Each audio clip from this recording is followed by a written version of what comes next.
America's beehives. Detroit, New York, Los Angeles, Chicago, Cleveland. The places where the action is, the places where the agony is. Americans are on the move, and they are moving to the cities.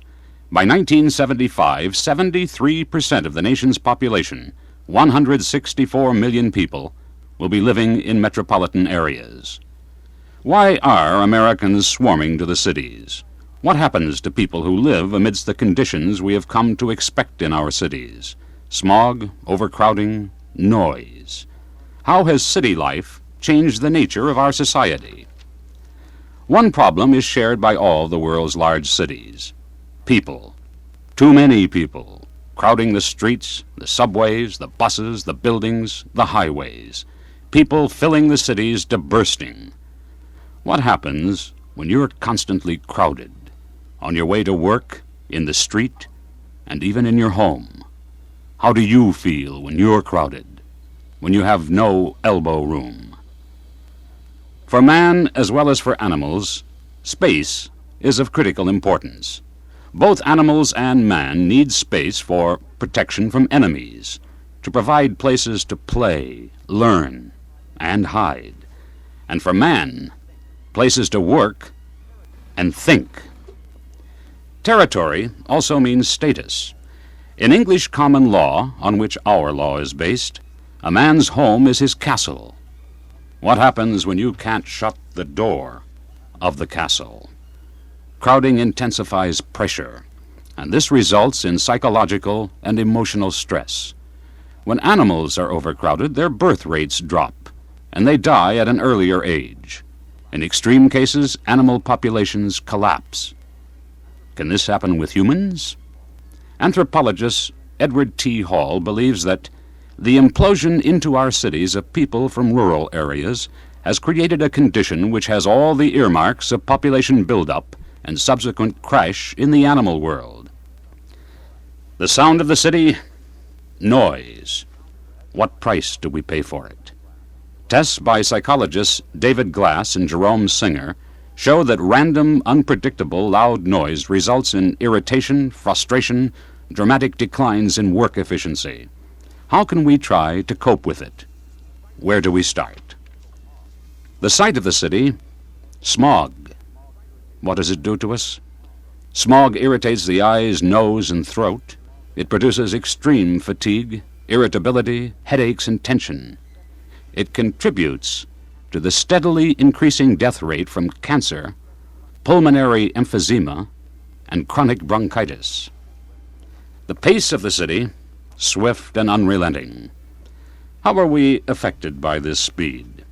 American civilization is the fastest changing in history and subjects individuals to conditions of change never before experienced.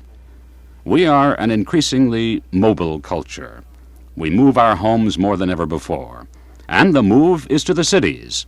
Less than 30% of our nation will still be living in rural areas by 1975. Life in the city is complicated and impersonal.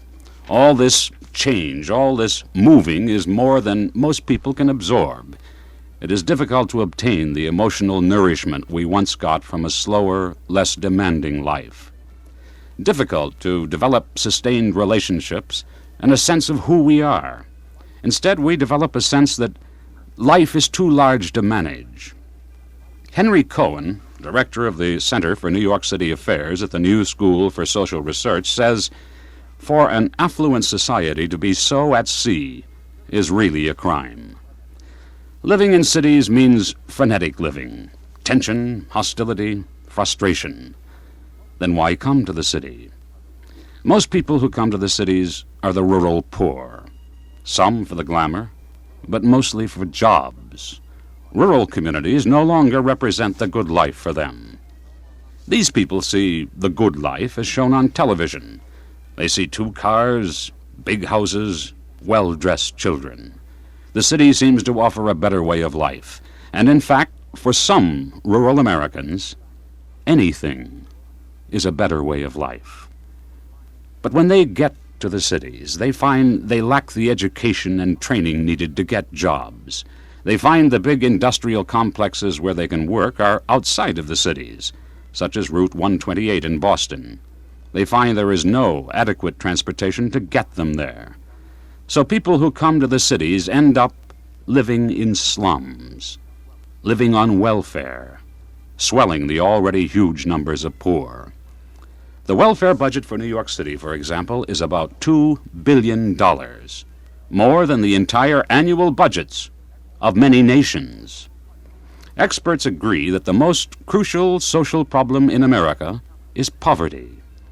Eugene Callender, Deputy Commissioner of New York City's Housing and Development Administration, defines poverty as the inability of a significant percentage of the people in a city to provide clothing, food, and housing for themselves, and to give their children a decent life.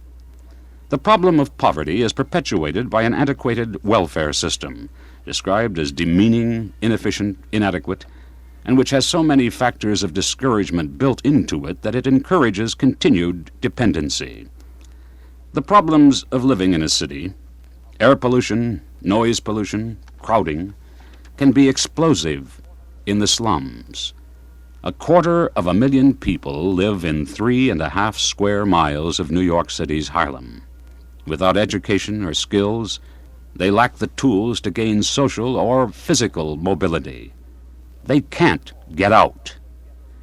Edward Hall points out that ghetto Negroes and Puerto Ricans live in an environment that causes them serious stress. Are they passing the limits of tolerance to that stress? Dr. George M. Carstairs, professor of psychological medicine at Edinburgh University, argues that population growth, crowding, and social oppression all contribute to irrational aggression. It seems clear that unless we solve the problems of our cities, we risk the danger of their being torn apart. How do we save our cities? Some who have studied this problem suggest reducing the flow of rural immigrants by encouraging them to settle in non-urban areas, by improving economic opportunities there. One way would be to create new satellite cities surrounding the inner city. These satellites would have a balanced mix of housing and industry to provide a solid economic base. One such city is Reston, Virginia. Jack R. Goldberg, Commissioner of Social Services, New York City, emphasizes that ours is a heterogeneous society.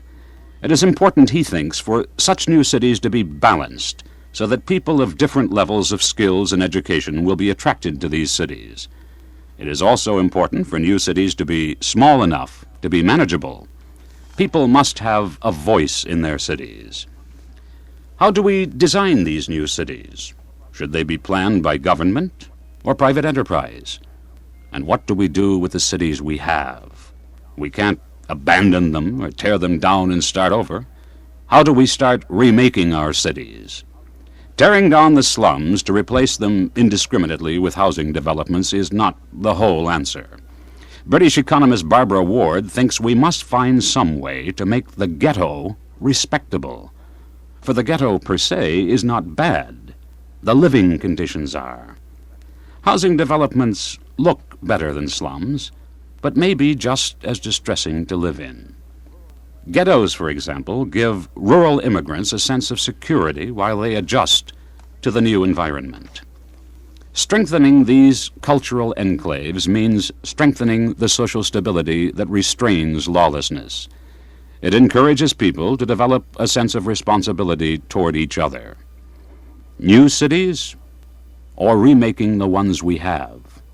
What are our priorities? Every year, America spends $75 billion on welfare, $17 billion for tobacco and liquor, and $500 million for the war on poverty, $3 billion for cosmetics and toiletries, and $400 million for training adult unemployed. Reverend Malcolm Caron, president of the University of Detroit, puts it this way: I would like to suggest that our nation needs to do a much better job of establishing priorities for the use of its scientific and technological power. How is it, for example, that we are so willing to build 36-story rockets for spaceflight, and have apparently not been willing to direct a small share of our power toward the invention of 1- or 2-story houses to provide decent shelter for lower-income families?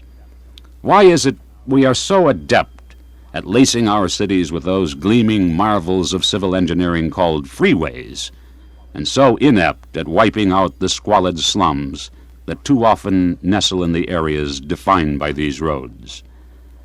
I know it is much more difficult to come up with a decongestant for cities than for sinuses. It's also much more important. We have a great deal of knowledge concerning complex planning. To my knowledge, however, there is not a single major American city that has laid out a critical path for its expansion into the 21st century. This is Charles Francisco.